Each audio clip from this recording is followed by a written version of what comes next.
you saying in one of your videos that you love reading biographies, right? And Yes. you love learning from other people's experiences. And Yes.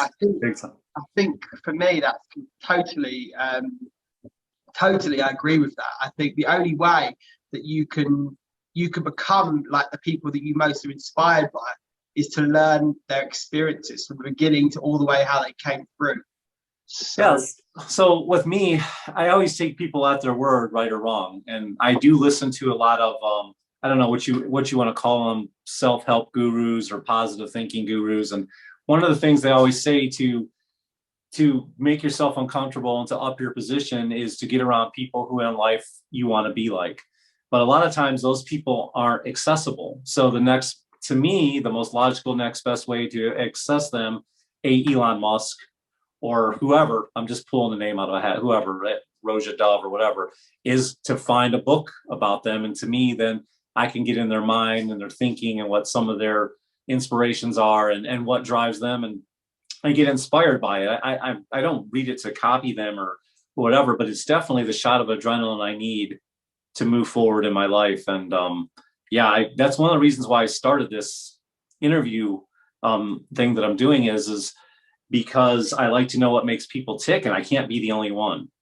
And so I wanted to, you get lost in the sea of other reviewers, and I wanted, like, how can I add value that Steven Redolessence or Max Forte or Mr. Cologne 76 isn't already offering to people? And I was like, man, and I started imagining, what if I could interview people like yourself and inspire other people, but I didn't know how I was going to do it.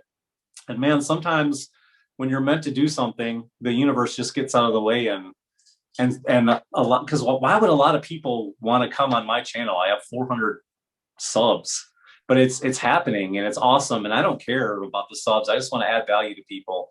And in turn doing that, it's adding so much value to me because I'm talking to you right now and I'm getting pumped up full of adrenaline to go one more week, 2 more weeks and be inspired. I'm sorry. I didn't mean to talk that long, but it's amazing. I totally agree with you. And you're adding so much value to your subscribers yes. on your YouTube channel. And the journey, I know you didn't even start a year ago. It was less than a year ago, right? Yes. So I think that the journey you've gone on so far is absolutely amazing. And I think the reason why, I know this is the reason why I wanted to do the interview with you, is because it doesn't matter to me about subscribers, how many subscribers the person has. I think the fact you reached out to me and you were so honest and you were so genuine and you were so appreciative of the opportunity. I think for me, it was a yes immediately for that.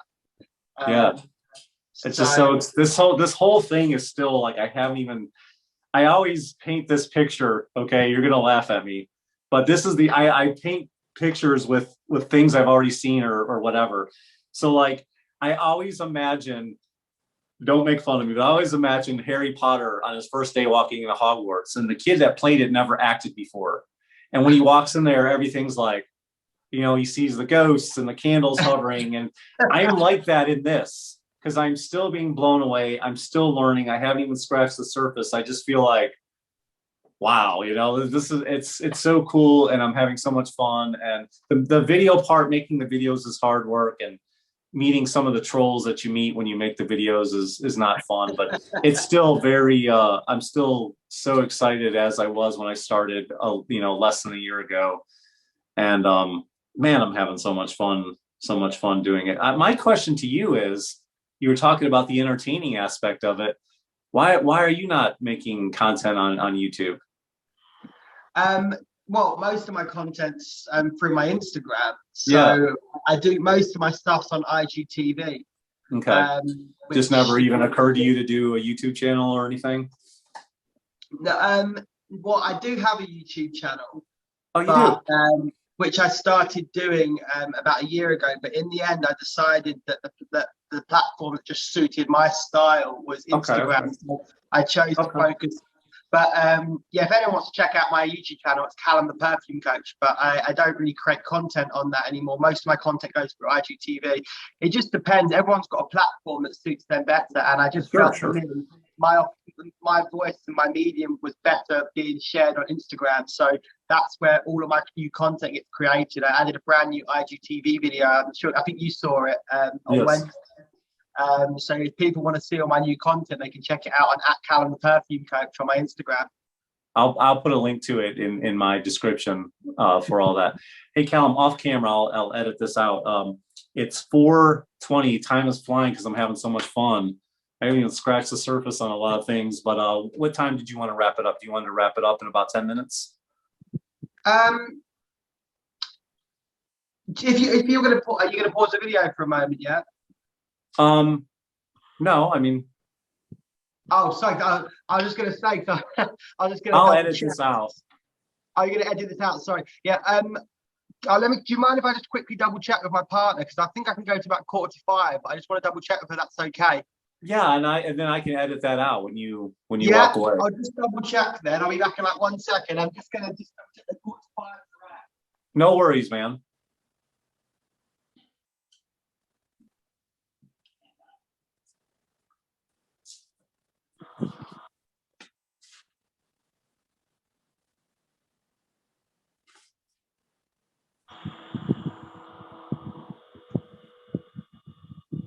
Making a lot of noise with the bags. You can play with your toys in your room or my room or watch TV in there. Huh? Okay, you can. That's fine. Just don't make so much noise. You were making a lot of noise with that bag.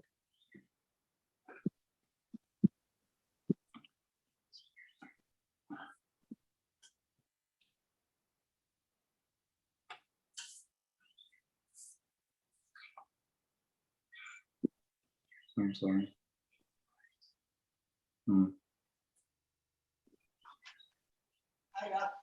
Thanks for waiting.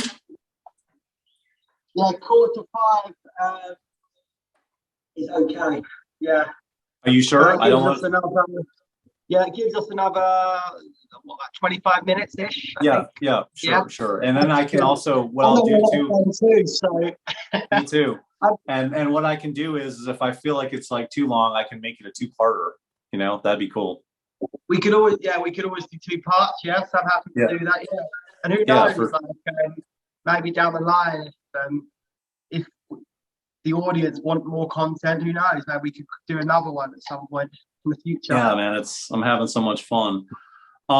Okay, so were those your favorite perfumers that you mentioned, or do you have any other ones that have influenced you? Or I think they would be my favorite. Okay. My head now. I do really love Alberto Morillas as well. Mm-hmm. I think his ability to be able to capture like aquatic and marine accord is just phenomenal. He's from Seville, and obviously the scent of the Mediterranean Sea is just something which is huge to him.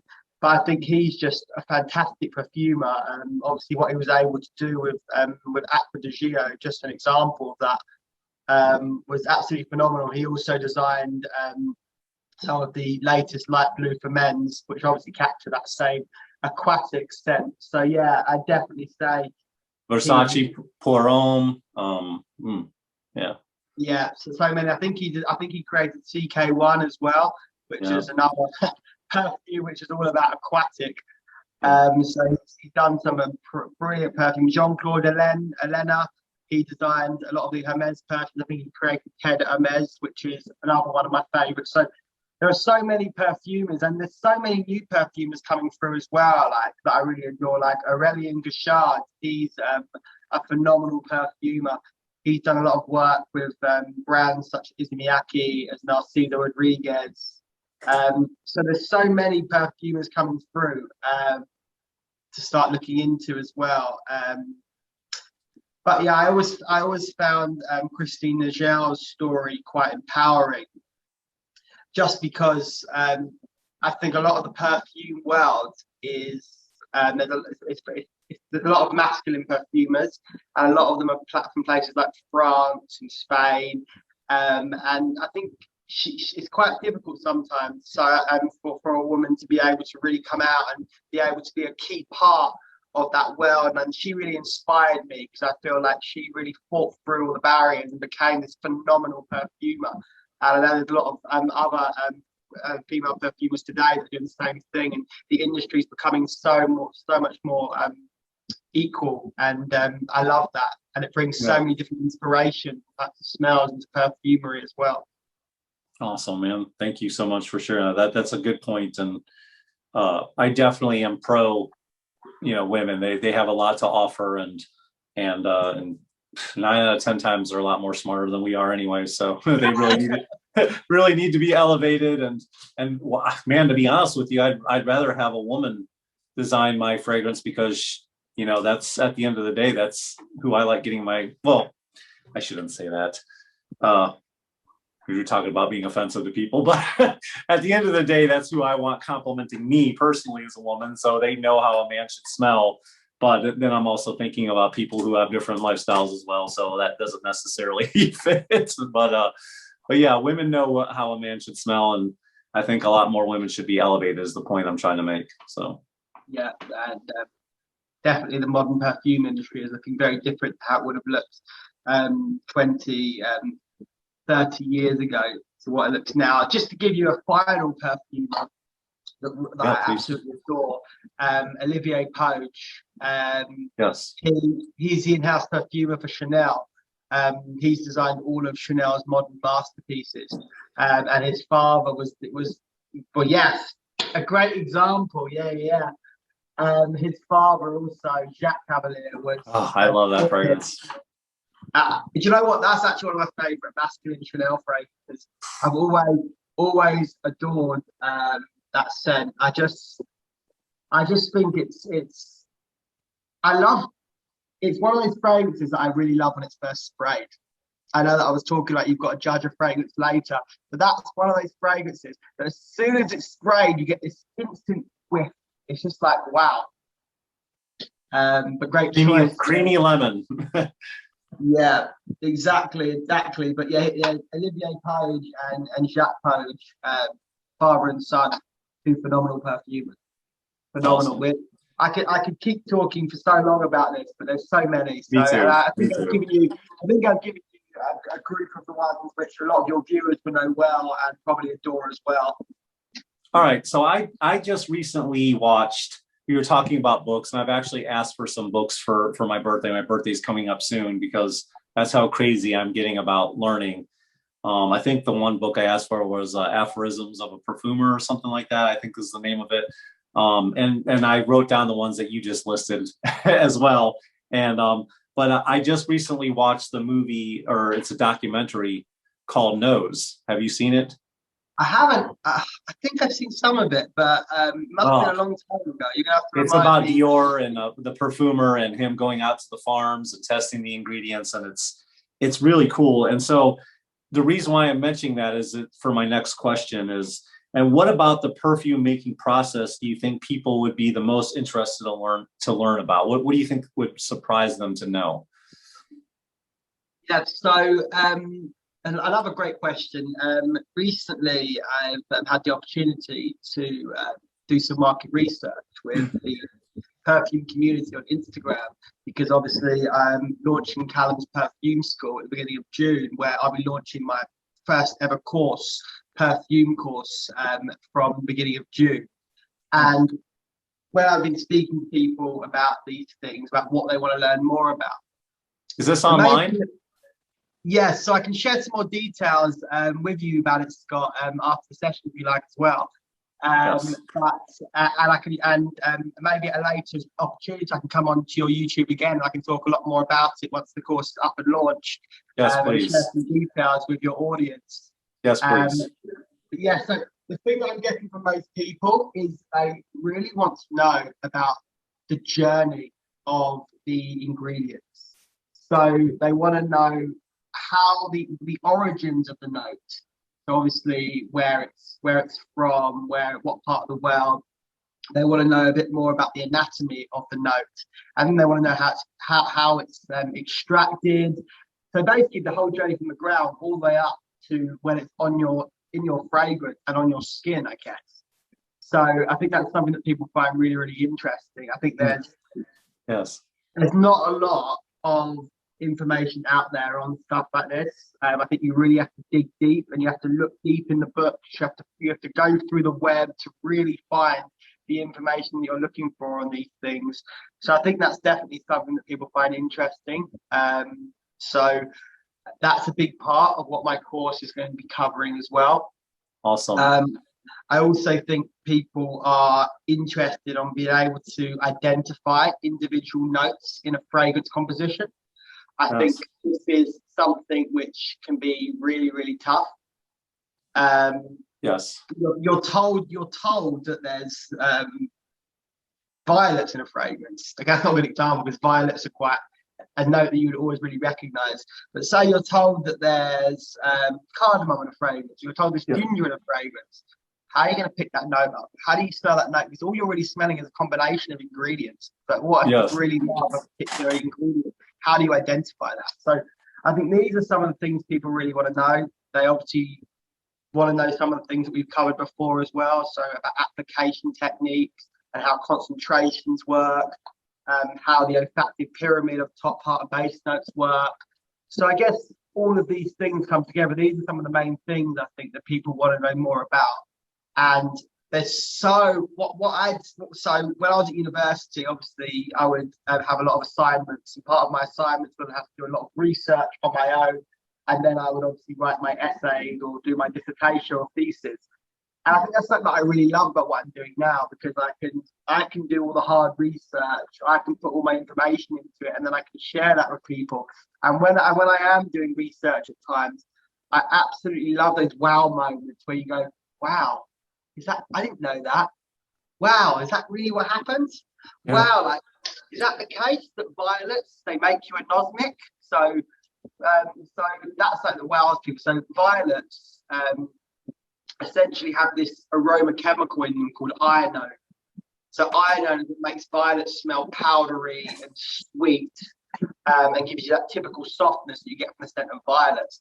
But what the iodine chemical actually does is so after you've smelt it, it makes your nose go blind for a few seconds, and then it makes you be able to smell it again. So that's why you're able to keep smelling violets over and over again. Your nose never gets overwhelmed because it constantly gets given a break, and then it starts working again. Oh. So if that makes sense, there's all these things that I just find really, really interesting. Or like when I was maybe I'm a little bit of a geek and I'm learning all these interesting facts. That's what I'm getting there. But I found it really interesting when I was writing my post about nutmeg. This was back in December, and I discovered, I know obviously about the ingredient side of nutmeg, how it smells and stuff. I wanted to know more about the history of the note.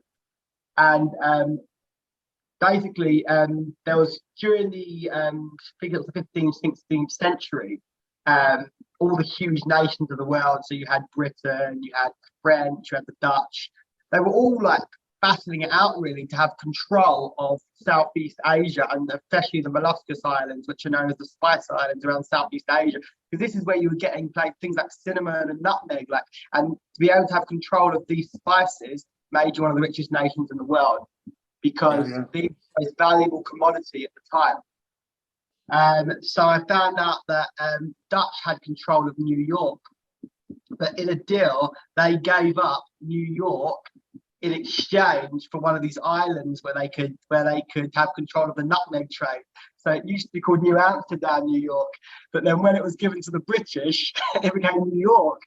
So can you believe it now? They gave up New York, they control over New York so that they can have this island, which now obviously no one knows about. So these are sort of interesting facts that I mean, that's what I loved about that documentary. Like learning about ambergris, and what they were saying and so many of these ingredients are so expensive. So in some cases, they're worth more than gold. And like with ambergris, they were talking about how, and I don't know if you know this or if this is right, so I'm asking for clarity, but they were saying that the sperm whale eats so much cuttlefish and that they can't break down the beak inside, and then it forms this whatever, and they eject it out of them, and then that is lighter than water. It looks like a rock, but it's lighter than water. And then there's different colors. There's white and black, and that scent, apparently, from what I hear, is intoxicating. And if you can get one of those rocks, I heard it's like the price on it is unbelievable. That's totally true. There's actually stories of people like finding like ambergris on the beach and stuff. Is that how you say ambergris? Ambergris, yeah. Okay, I'm sorry. I know, well, ambergris, and people say, I just say it like ambergris, but it's the most stunning scent. Like, it's like smooth and it's soft and it's sweet. Have you smelled a real one? I think I've smelled the natural oil, yeah. Okay.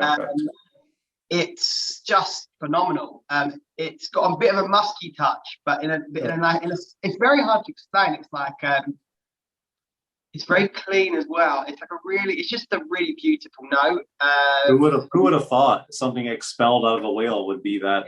It's so random, but there's a molecule in the ambergris called ambroxan, and that's what gives it that scent, which is absolutely stunning. And there's synthetic versions created now because it would just be too expensive to be able to add it to every single perfume. But it really is an incredible scent. But there's a lot of confusion about amber in perfumery, which is good that you brought it up. Ambergris is known as grey amber, but you've also got like yellow amber, which is more like the rock amber, which we don't really use in perfumery.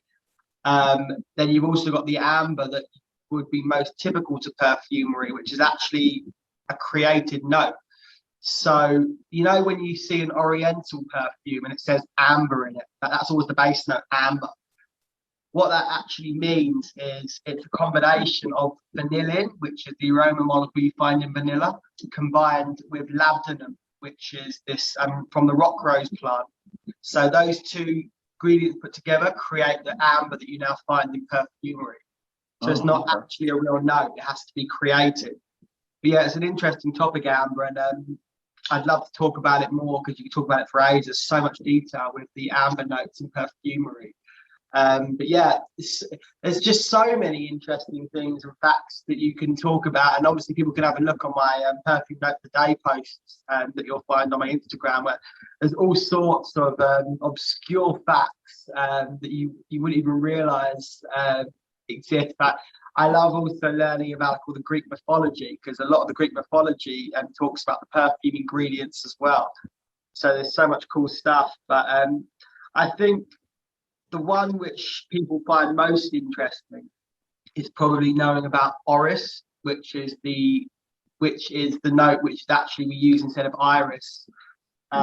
This is the one that we'll find most interesting, because it's just I don't know how or why somebody ever discovered to use that note in perfumery. It's just crazy. So it takes 7 to 8 years to produce the ingredient. It has to come from a particular type of iris flower. So iris is another flower at Lily of the Valley that doesn't give its scent off very easily.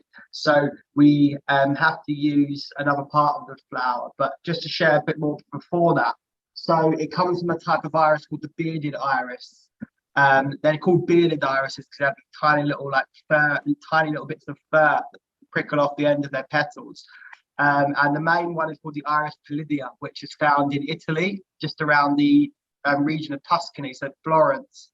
And at first, it has to grow in a very particular area. It has to grow in a very rocky, dry, soiled area. There can't be much moisture at all. So first of all, if that particular iris is growing anywhere else, you're not going to get the orange. It has to be dry. So, and then it has to be left for 4 years, the flower to grow. So the flower has to be 4 years old before you then extract the rhizome. So the rhizome is part of the root of the Iris pallidea flower. So you take this from under the ground, this like dry, rooty thing. It looks a little bit like fresh ginger. And then you've got to let it oxidize, so dry outside with oxygen for another 3 years until you cut it up, you peel it, and all the other things that you do to it. until you finally are able to extract its scent. But to do that, it has to go through maceration as well. So it has to be like left to like be taken out with alcohol. It's a very complicated situation. Doesn't it? Isn't it It finally come in the takes form 7 to of 8 like a butter? Yeah, so eventually it's like this warm, smooth, like butter. So we call it orris butter as well.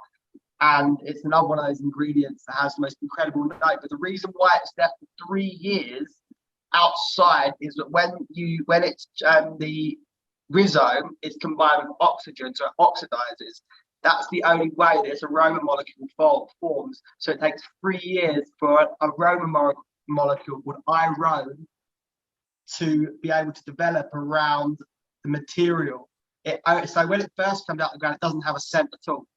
Yeah. So it's just the most phenomenal one, and people were just like, "Wow!" Like, they're mesmerized by it. Yeah. But that's why it could be as much as £45,000, which I think is about $60,000 plus per kilo. That's absolutely insane. I know. It's they talk about that in the documentary Nose. That's how I knew it came in a tub of butter. Yeah. And they were saying that it was just to add to what you were saying. It's because it's so fascinating.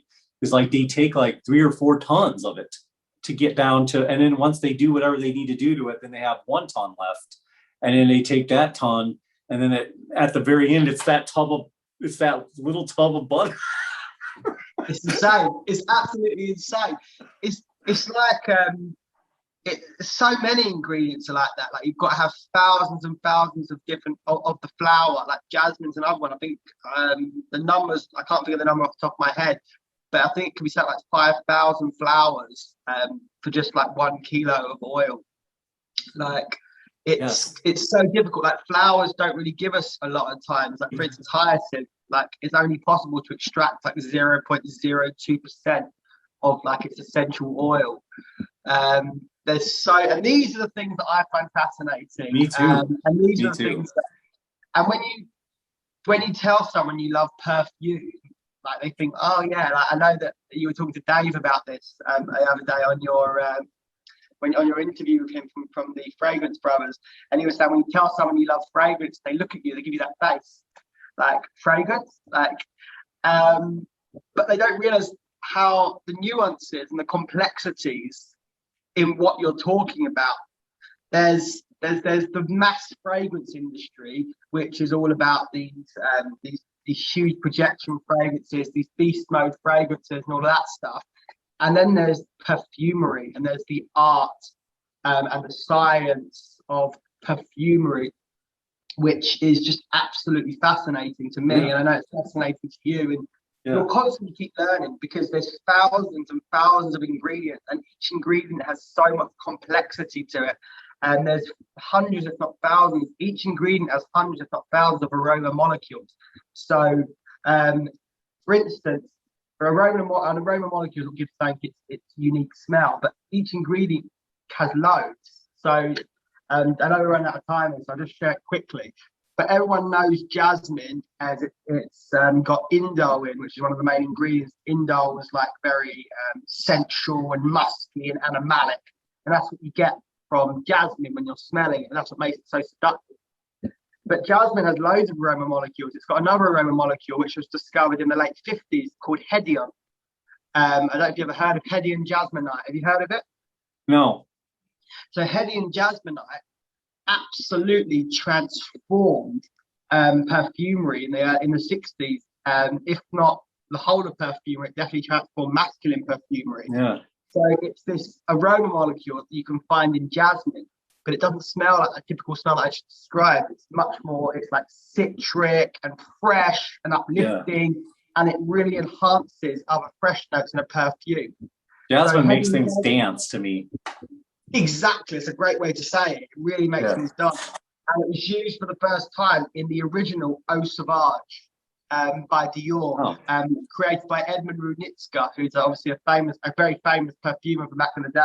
And he designed in 1966 Eau Sauvage, which for me, I might get haters here on your channel, but I prefer Eau Sauvage to the new Sauvage. Oh, it's good. Eau Sauvage is a classic that would be remembered forever. It's an amazing fragrance, but it was the first one to use this note, heady and jasminite, and completely inspired Perfume after that.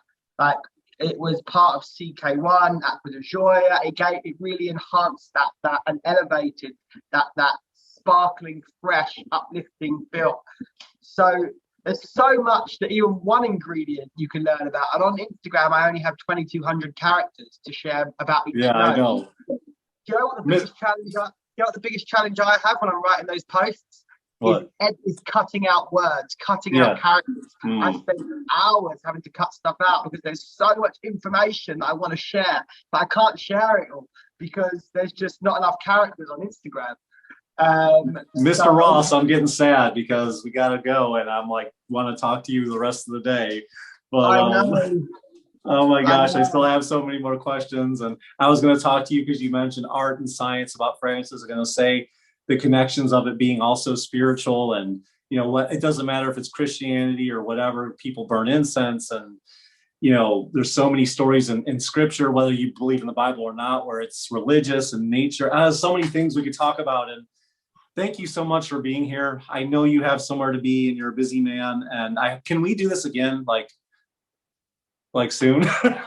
Yeah, well, if your viewers are happy and they want to see a part 2, I'm more than happy to come on and do a part 2 with you, and maybe your viewers can actually share some questions video so that we can have some of their questions to answer as well on the show. That would be great. I actually have like fun questions here I didn't get to for you about, you know, just personal stuff like movies and music, and so maybe next time we can get to all that. And I'm so sorry that I talked too much. No.